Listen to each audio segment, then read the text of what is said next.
দেশি বিদেশি বাঙালি অবাঙালি বিভিন্ন রকমের রান্না খুব সহজে বাড়িতে তৈরি করার জন্য সাবস্ক্রাইব করে নিন শম্পাস কিচেন। আর আমার সমস্ত রান্নার আপডেট সবার আগে পাওয়ার জন্য বেল নোটিফিকেশনটা ক্লিক করতে ভুলবেন না। নমস্কার, welcome to Shampa's kitchen. Shampa রান্নাঘরে আপনাদের সকলকে স্বাগত জানাই।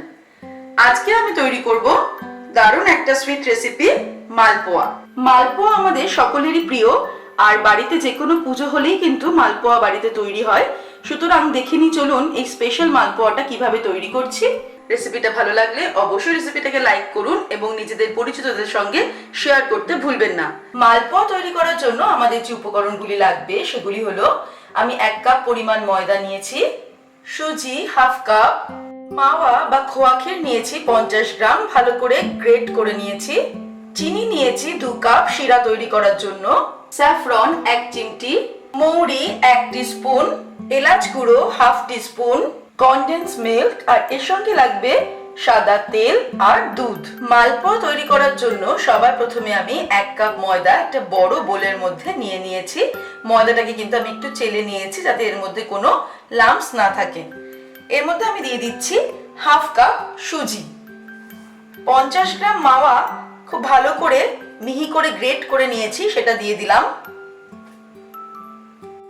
এবারে আমি এর মধ্যে কনডেন্স মিল্ক অ্যাড করছি, 1/3 কাপ অথবা 4 টেবিলস্পুন আমি কনডেন্স মিল্ক দিলাম। 1 টিস্পুন মৌরি দিয়ে দিলাম আমি, আর দিয়ে দেব হাফ টিস্পুন এলাচ গুঁড়ো। আগে ভালো করে এটাকে আমি একটু মিশিয়ে নিচ্ছি। এবারে আমি অল্প অল্প করে দুধ দিয়ে একটা ব্যাটার তৈরি করে নেব।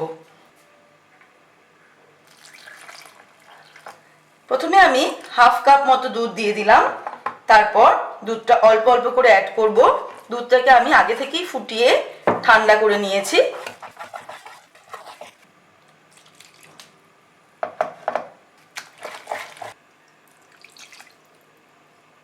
এক কাপ দুধের কিন্তু সমস্তটাই আমার লেগে গেল।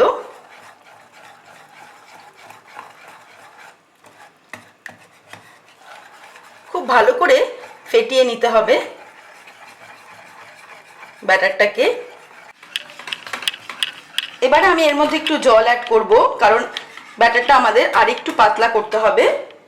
আমি অল্প অল্প করে জলটাকে অ্যাড করছি, আর ফাইনালি আপনাদের দেখিয়ে দিচ্ছি ব্যাটারটা কতটা পাতলা হচ্ছে। তবে খুব ভালো করে কিন্তু আমাদের ব্যাটারটাকে ফেটাতে হবে বেশ কিছুটা সময় নিয়ে। আমার ব্যাটারটা রেডি হয়ে গেছে, আপনারা দেখতেই পাচ্ছেন আমি ব্যাটারটা কিরকম পাতলা করেছি। তবে আপনারা চাইলে আমি যে পরিমাণ জলটুকু অ্যাড করলাম সেটার বদলে কিন্তু আপনারা দুধও দিতে পারেন।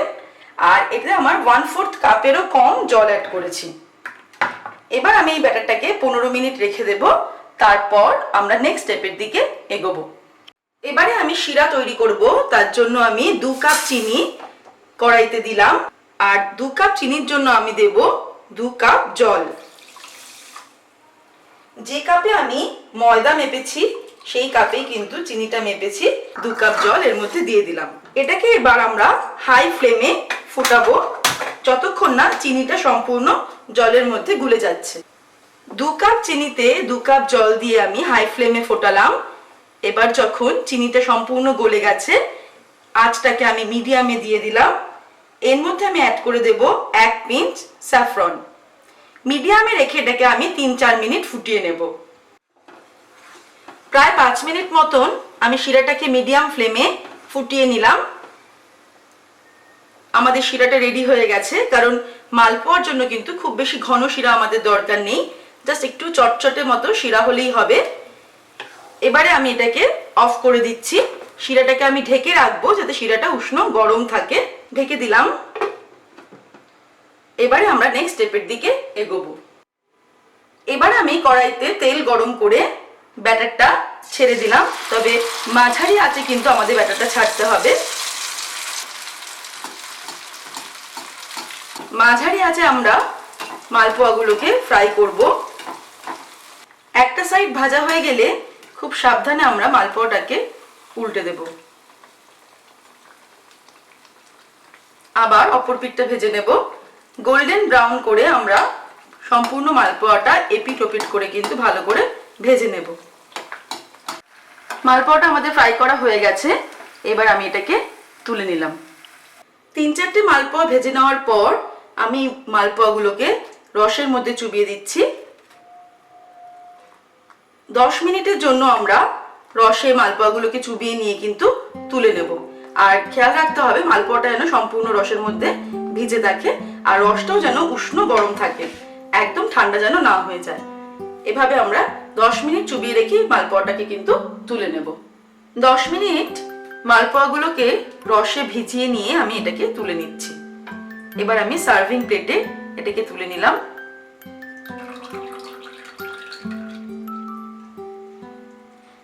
তৈরি হয়ে গেছে আমাদের আজকের রেসিপি মালপোয়া। আপনারা দেখলেন আমি কত ইজিলি দারুণ টেস্টি এই মালপোয়াটা তৈরি করলাম। এবারে বাড়িতে গেস্ট আসলে অথবা যে কোনো পুজো আর্চায় আপনি তৈরি করে ফেলুন এই মালপোয়া। আমার রেসিপিটা ভালো লাগলে অবশ্যই রেসিপিটাকে লাইক শেয়ার করবেন, আর নিত্য নতুন রেসিপির আপডেট পাওয়ার জন্য এক্ষুনি আমার চ্যানেলকে সাবস্ক্রাইব করে নিন। ভালো থাকবেন, সুস্থ থাকবেন। আমি আবার হাজির হব নতুন নতুন রেসিপির সঙ্গে। নমস্কার।